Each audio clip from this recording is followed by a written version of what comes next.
To board meeting for September 10th. I'm Kevin Anderson, and we have Business Administrator Richard Reed, Board Member Elizabeth Kane, Board Member Jerry Cooper, sorry. Board Member Gomero. We have our Vice President Board Member Belinda Johnson. She is joining us through Zoom, and then we have Superintendent Covington. And we will start with the Pledge of Allegiance by Longview.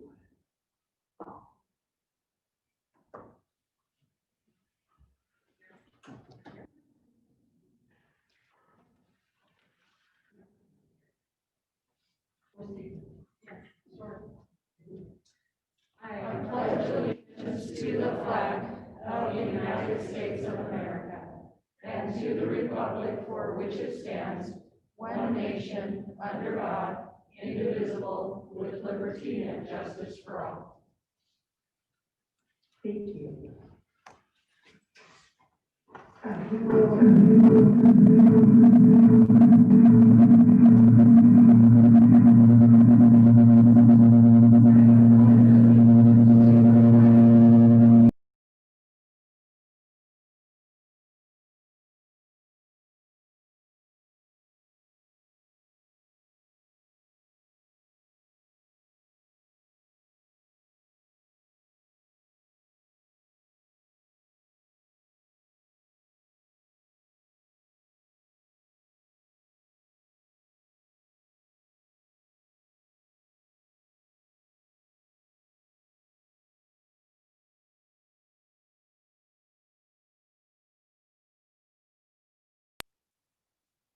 Okay, well, we'll move on. We will move forward and hopefully this works.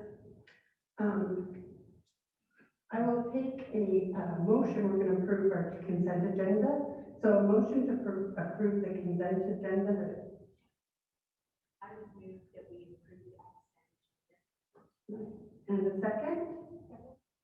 Okay, and any discussion? And then all in favor? Aye. And do we need Belinda to say her name, Richard?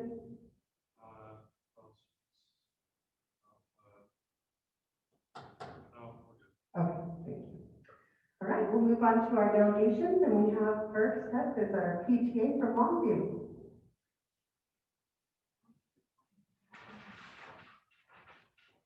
And thank you for doing this much work. Yes, no We problem. appreciate it. My 3-year-old just learned it in school, so I got a refresher for it. Oh, there you go. Good job. PTA at Longview is struggling. It's very different this year, for sure. I mean, we pushed our online, sign up, become a member, and I looked before I came in at 26. I got 26. Last year at our back to school, when we were able to get computers and everything, we had a lot more. So we're struggling there, money, we've got to kind of keep things, we're struggling there. We're trying to come up with a good fundraising campaign to hopefully boost that. And we've tried to go through like some of our activities that we postponed to the fall, or to the spring, excuse me. And so the few things that we're like, okay, well, I think we could do like a red ribbon week and a white ribbon week and our kindness week, but it's just gonna have to look different. And so I've got 3 people, bless their hearts, that were willing to actually do it and try to come up with some creative way to make these happen. We're just having to think out of the box, and it's like we've talked together, and our goal this year is to support our teachers. That really, our teachers are doing a ton, and so in May, we made sure to give them something. We got them gift cards, like a Grubhub gift card, so that they felt appreciated, and so that's kind of what our thing is going to be this year, to just try to really support our teachers and be there for them. Thank you. This is a difficult year, I'm sure, especially with PTA. Do you know if they're going to waive any of the requirements? You have to have certain many people sign up for PTA. That may be something that You have to have 10, so they're good. Oh, we made it. Good Okay, yeah, job. I know, I was talking to somebody else and she's like, well, you're doing great, I only have 7. I'm like, oh, okay, I'm doing good then. So, Yeah, it will be a tough year, so anything that you guys can do, we really appreciate it, and supporting the teachers is never a bad thing. never. So, thank you. Thank you. I don't think you guys are the only ones struggling. I know. Yeah, thank you. MEA. Let's see for MEA. No, President Anderson, MEA has asked to be excused from this meeting because President Durfee and I meet every week and sometimes multiple times a week. And so he has to be excused from the meeting today. And also, Massa has asked to be excused. Principal Burnside is not available to be at this meeting this evening. Okay, thank you. Matt,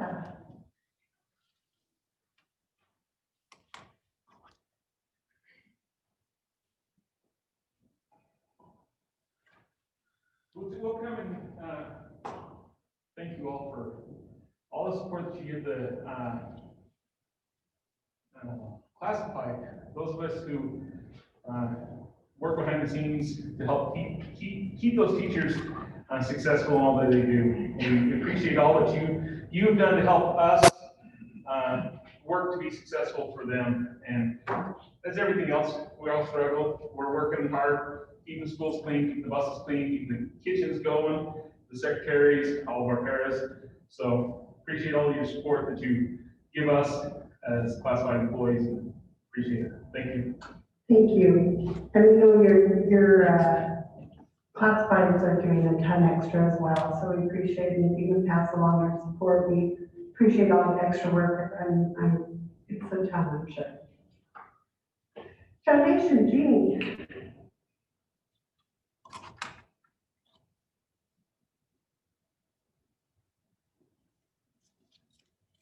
This is your homework. That'll be homework.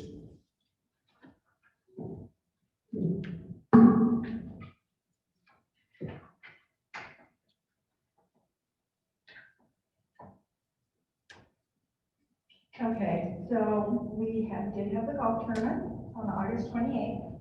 And the great thing about the golf tournament this year is we raised more money than we've ever raised. We raised $31,000. So that was just really fun. The bad thing is that we had to put a lot more money out because no one will give us any money. I feel sorry for the PTA. I mean, you know, it's a tough thing because most of the things that we give out are entertainment, which is all shut down. It's restaurant coupons, which they're all struggling. And so what we decided to do as a board and as a committee was to go out and buy some of these things. And what I did is I went to a lot of the restaurants that have been so good to us over the years. I mean, even Olive Garden. And needless to say, we couldn't have Olive Garden come and do their big display, you know, the food that we always do every year, because you can't congregate. And then, so the golf tournament looked a little different this year. We actually learned a few things. We'll never register the way we've registered in the past. This year went so quickly, so great, so wonderfully, that we will always do it that way. And we'll have all the goodie bags and the tea prizes already in the carts. It was so efficient and it was awesome. And they all finished about the same time. And so what we did is they had lunches from Apple Spice Junction ready to go as they left the clubhouse, along with everybody got a prize, which we heard a lot of feedback there that they loved it. And it wasn't a big prize necessarily, because we couldn't do the raffles. We also didn't have the getaway today trip, because of course travel has gone away pretty much, which I'm really sad about, my dad. But anyway, and so it just looks a lot different. And so we had about $24,000 to give away. And so this is a spreadsheet. It gives you everything that was requested, what was approved by the committee, and also what was approved, you know, over here, pretty much. Some of them are a little bit different, like we didn't, the reason we like the privacy dividers on the first one down here, just above the dark, it says $180 not approved. Privacy dividers are being built by the shop, and so we'll be able to take care of them that way. So there, you know, there's some different things here, and but you can go through and look at that. And then there's also some that are conditional that we need to look at a few things on before we can actually, they either didn't give enough information or we just need some more detail. So anyway, we'll go ahead and take care of that. But it was awesome. We had a great time and everybody was so excited to be out, and we literally had every sponsorship and we were totally full. So not only we had breakfast and lunch sponsored, which we haven't had in a long time. We had all of the contest club sponsors, and we had 128, actually only 125 players, but 128 were actually registered. And we still have horses and meetings waiting to play with us. So anyway, so Rich is going to do another golf tournament in a couple of weeks. So we'll look forward to that. Just kidding. He's always trying to get me to do another one. So anyway, I just thought I'd delegate that. So anyway, but I think we're all good. These will go out next week, we hope, or maybe the next week, but I think we'll be good to go. And then we also have done the principal grants of $1,000 each. They'll be getting those in the next couple of weeks also. And we'll get those taken care of, and I think we're all good. Just a little bit on Pinnacle. We are kind of in flux a little bit in that we don't have a chef for sure. And so I reached out to Jeff Bratton. He was our chef previously and did it for many, many years through Sodexo. He lives in Missouri, but he's a possibility that he's going to come back and do it for us. And so we're looking at either the 22nd or the 29th of October, just to kind of give you a heads up. So depending on what his availability is. So, and if we don't have him, we'll go to the next idea. So anyway, thank you so much. Appreciate your support. Thank you, Jeannie, and thank you. The golf tournament, I'm sure, is always a big project, so thanks to you and all those that helped. I love that we're looking for different ideas, and out of this will come a lot of things new ways of doing things. Patron statements. Doug, do we have any patron statements? No patron statements. Okay, we'll start with the report of the board. So we'll start with Darren and we'll end with Belinda. So Belinda has said she will pass on that. okay, So okay, thank you. I don't have really much to report on. I just been very pleased so far. I don't think we've had any major outbreaks or any of those things that we were all worried about at this point. Keep your fingers crossed that we'll keep doing that. So I'm just really happy to see where we're at this point. Thanks, Jane. I'm very happy. I have 3 little kindergarten girls that live like in 3 houses right next to me, and they are loving Beaumont because they carpool every day and they're not all in the same class. And it's just wonderful to see the happy kids, and it's not just kindergarten, it's Riverview, it's the high school kids. They are so happy to be back with friends because from March till now, it's a very long time to not be with friends. So I'm just so happy for our principals and our teachers, and everything's going really, really well. I noticed that we got mostly positive feedback from my own kids were doing online, and the things have been mostly smooth for us too. And so I appreciate everything that all of us have done, especially our teachers who are doing double. So Thank you. I just echo that. I think it's great that the kids are back in school. I have 3 high schoolers, and just the energy is great, and they need that. Today they had a press conference with the governor, and one concern that we do have is the calls to the social emotional hotline are at 33%. So that's concerning to me. And this month is Suicide Prevention Month. And so I think everybody is struggling a little bit, but we need to watch out for those teens, the preteens and the teens, making sure that we're giving them every opportunity to feel included in such a difficult time. And that's probably what keeps me up at night, is making sure our kids are getting the emotional support that they need, because it's not easy to be a teenager right now. All right, we will move on to Mr. Dean. He is going to approval of the LEA specific education licenses and the substitute pay.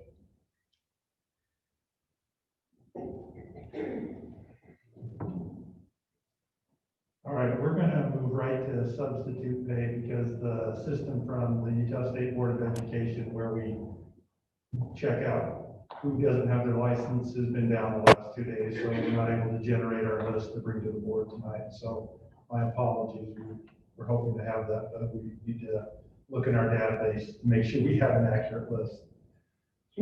So I believe Superintendent Covington, you said the board has this. It's in there, and here it is right here. Okay, so it's in your board docs and it's on the screen. So doing a comparison of the districts along the Wasatch Front for substitute pay,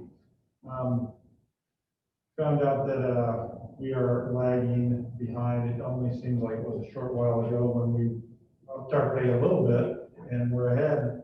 But you can see currently, if you go to the second line, if you have a high school education, we're $62, and then an associate, all the way up to doctorate, we've been at $62, and then current or expired licensed teacher was $99.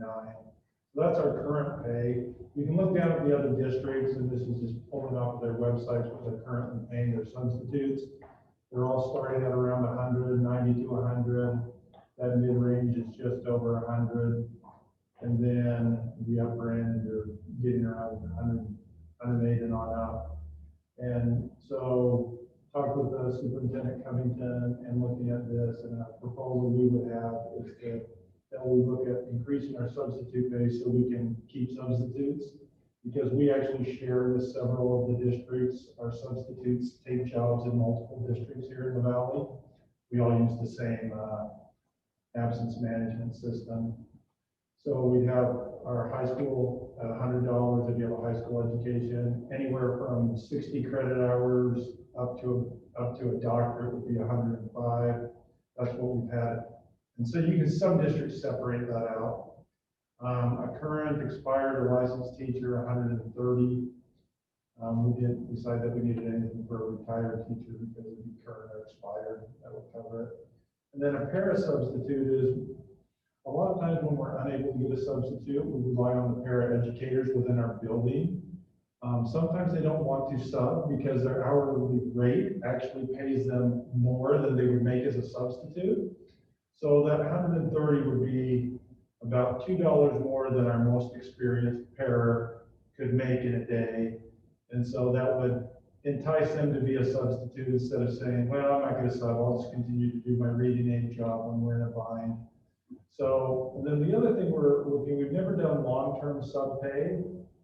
And so that's just a copy from what Jordan District's doing, and we asked the board to consider that also. We're looking at if they have a long-term anywhere from 10 to 34 days, that would be an extra $15 a day. And if they had a 35 or more, which would probably be very infrequent because that's 7 weeks or more, that would be an additional 50 per day for those assignments. And you can see that Jordan has something similar to that, Canyon has something similar to that, Granite has something similar. They're all paying increased wages for those long-term subs. So to be competitive, we feel that would be an appropriate response for our substitute. So I'm happy to answer any questions. We're just trying to make sure that we'll have some substitutes this year because we're already having lots of people out for lengthy stays. Fortunately with COVID, it's not going to be more than 10 days because it's just right at that. 14 days. Yeah, it's right at 10 days. So maybe we need to put that at 11 days, not even 34. Cross that out. Make it easier. Yeah, so I mean, that might be a That change. might be I'd probably something put we that want to to do. 11 to 34 just to make it easier for our For tracking tracking and purposes. payment. Yeah. And we have several teachers that are out on parental leave right now at the start of the year. We have about 5 teachers. Most of those are usually returning within the 6 weeks. And so every now and then we'll have someone cross over, but, and I think we only have one person out on long-term illness that I'm thinking of at the moment, so. Okay, any questions? I think I should trust Darren and Jan to figure out exactly what we should do so that our district will be equal to the other districts. I guess I should ask the budget guy. You know, I find it kind of curious because I actually requested these numbers maybe 2 or 3 years ago. Right. And I'm not sure if it was you or Darren, or you or Darren number 2, who provided them, and I wasn't able to find them because I hate that Gmail doesn't save your email. But we were not that far behind. No. So I think other districts have jumped up in the last 2 years. Yeah, because we did address it a few years back, and we were right there, but just the last couple of years. Yeah. I'm looking at that number. I mean, it's just, we would not get any subs at that. I mean, it's gonna be a tight market to get them anyway. Is this something is this a first reading? What do we want to do with this? I don't know, I don't believe, do they need to vote on this, Rich, or is this? It's a budget item, so probably. Basically, we have to revise the budget. And compared, just FYI, compared to, not last year, FY20, because that number was low, but compared to the previous year, we applied roughly that same percentage increase, it's about $48,000 more on about $70,000.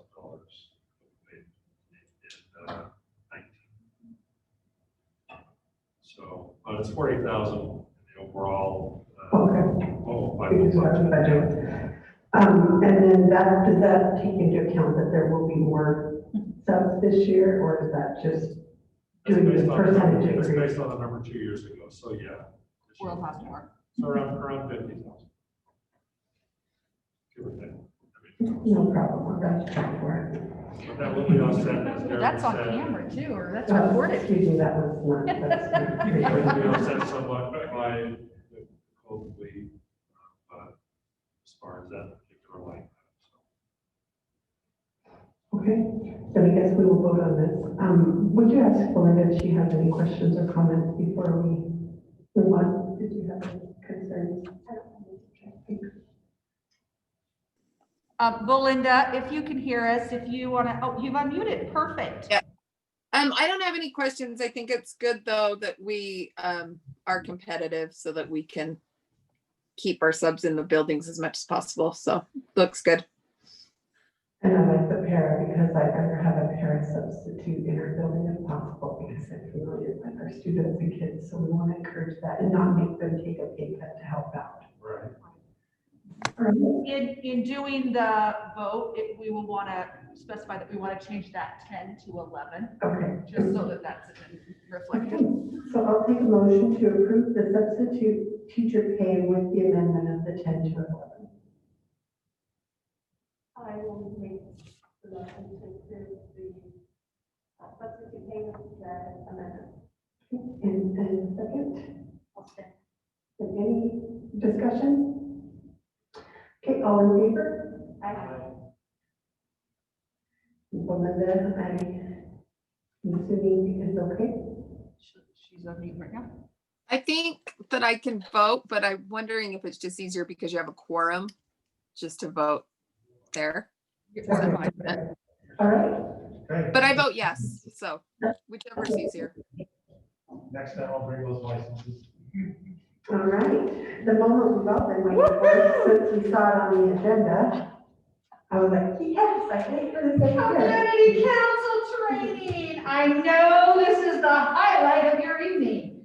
So the good news is, it is the highlight of your evening tonight. The bad news is, once again, because the Utah State Board of Education doesn't have power and many of their systems are down, that includes their website where all of my stuff is linked to. And so this will be a little short. plan, but you have this document that you can go over at any time. So a couple of things I wanted to make mention of to begin with are the program changes and the new council advisory roles for our school community councils. So program changes, and we will see this as we start having amendments come in this year, as well as when the plans are written for the 2021-2022 school year. So it was in previous years that you could only write a goal and it had to relate to what they called the appropriate academic area. And that was your ELA, your math, your science. For high schools, you could focus on college and career readiness and graduation rate increases. You can use, I've always been able to use school community council or school land trust funds for that. The legislature did change that in their session, that in the January 2020 session.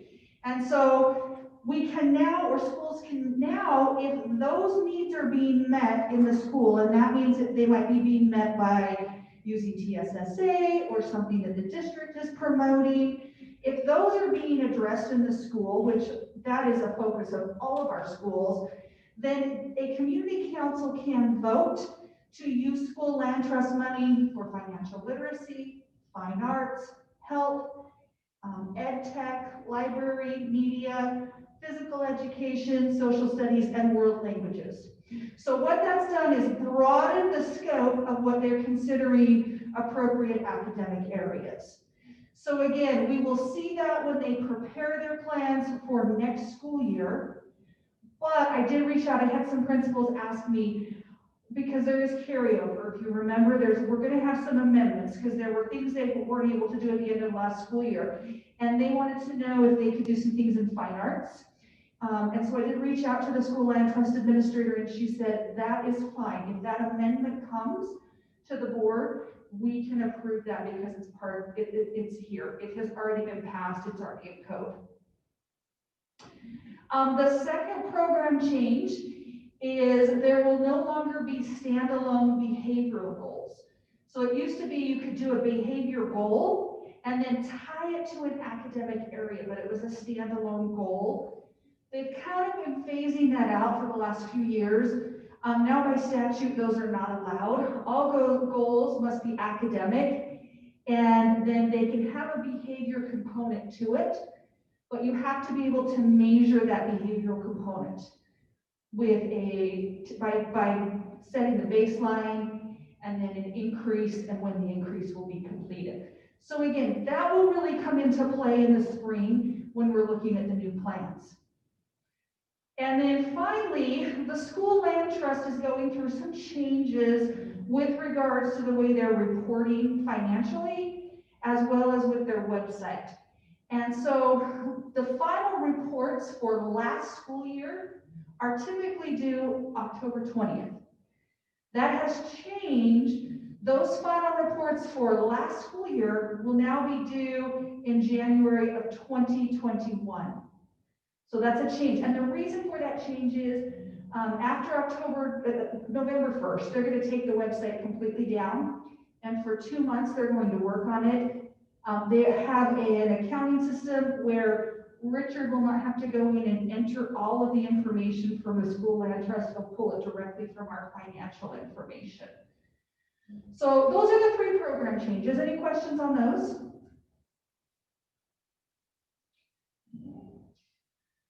Excuse me. Then there are 3 new council advisory roles that they have given as part of statute to our school community councils. First is school community councils are to provide input to the school principal in preparing the positive behavior plan for the school that promotes positive behaviors to address the student use of tobacco, alcohol, and electronic cigarettes. We talked with our principals about this on Tuesday at our meeting. Couple of things. The positive behavior plan is something that all schools will need to have moving forward. And so Director Dean is going to be working on getting that information out, what needs to be in that. We also have Carol Anderson, who is our prevention specialist in the district, who is willing to work with schools and come and meet with their community councils and talk about how she can help with that plan. The second council advisory role is school breakfast. Councils may, if they choose to, advise the local school board to opt out of the school breakfast program. And by statute, you had to offer school breakfast. You have to offer breakfast and lunch if you participate in the National School Lunch Program. You might say, why would we want to opt out of breakfast? That really is for some of our small rural schools where they have such a small, like they have one or two who may come in for breakfast, and it's not feasible or economically sound for them to do that. So that's not something I think any of our councils would ever propose to the board, but that's the reason that's in there. And then the third new advisory role, they have given high school councils, only high school, so high school community councils may, if they choose, discuss and advise local boards about the possible benefits and consequences of a later start date to the school day for high schools. So that came out of a lot of what we saw last year, particularly in a couple of school districts along the Wasatch Front. Right now, I don't know anyone's really focusing on that. We're just trying to focus on getting everybody in and learning. But just so you know, if Murray High School's Community Council wanted to look at that and talk about the benefits and consequences, that is something they are statutorily have the ability to do. Any questions on those? Okay, so I know you're sad, but this next section is where everything's linked. And I guess I could try and see if it works now. It didn't work when I tried it at 4. You're probably like, don't click on it. Let's not see if it works. Well, I'm going to trust that you will be able to access this, and if you have any questions, you can always ask me. No, it's not, so can't be reached. We're still down. So all of these, excuse me, I apologize for that. All of these are things that the principals are currently working on. They are things that have always been worked on. So there's nothing that's different there, and I apologize, I've just had my computer has decided to now kick me out, so just one moment, we can get back into it. All of that you have the access to. We will be holding a school community council training for chairs. It's right at the end of September. I'll send you an invite if any of you want to come to that, where we will also discuss all of this. But it talks about things like the formula. One thing that's fantastic is school land trust is held harmless because it is a land grant program. And so funding has continued to grow, which is nice. So all of our principals have that information. They have what they're receiving this year, as well as I appreciate our business administrator, Mr. Reese, getting all of their carryover in. So they now know what they have. We are continuing to have the digital citizenship that we need to talk about, Safe Technology and Digital Citizenship report. That has been required for the last 2 years. And so what that is it's a report that the district fills out their part of what we're doing for safe technology and digital citizenship. Then the principal fills out what they're doing at the school, and they go through that with their community council. Rules of order and procedure need to be updated, so they will be working on that.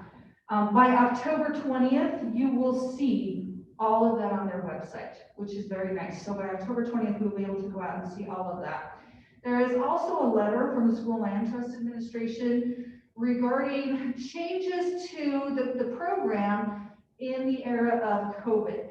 And so they do allow for electronic meetings.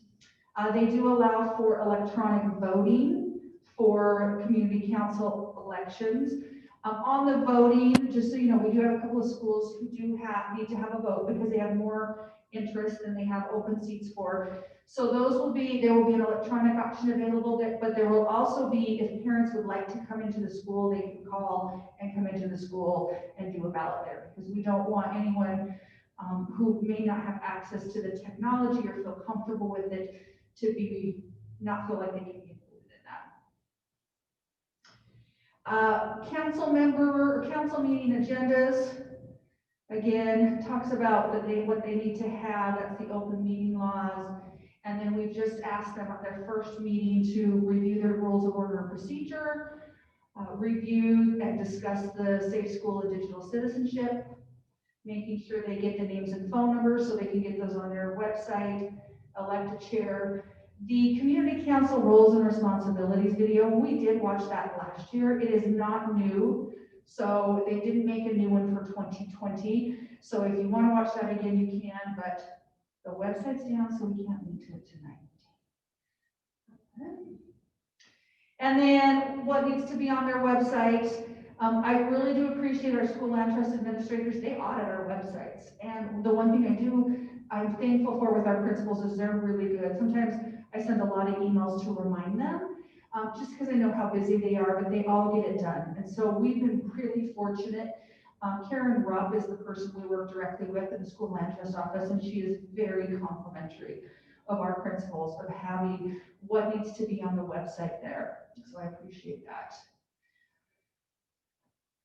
And then we talked about what their council meeting minutes need to include, and we provided a template if they would like to use that for this year. So that is the school community council training. I am happy to answer any questions that you may have about school community council, about land trust plans. And that they're allowed to carry their number over. Yes, that's been really nice. And Richard, I'm not sure, was that, did some schools have pretty sizable carryovers or? Yes.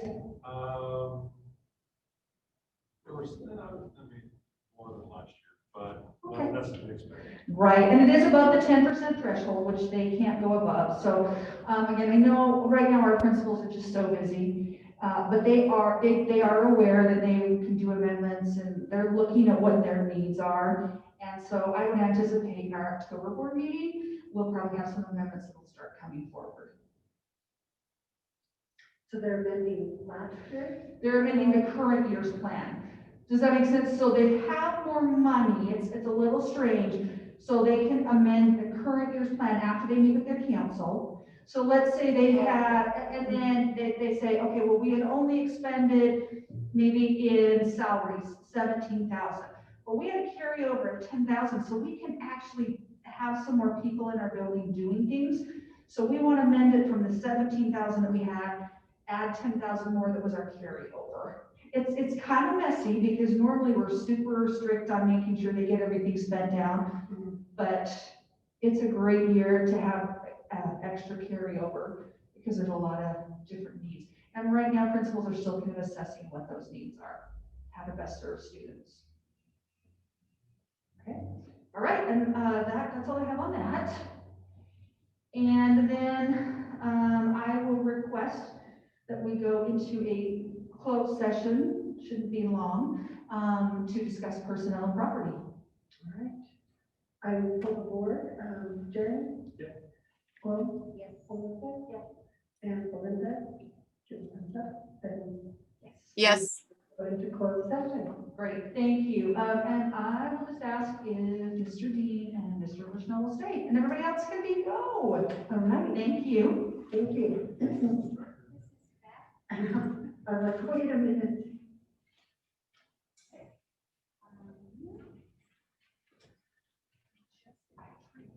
I brought some. You brought treats too, so we have treats, we'll go get the treats. Hey, Jen. Yes, thank you. And I probably should have done that, so I can, it's probably something.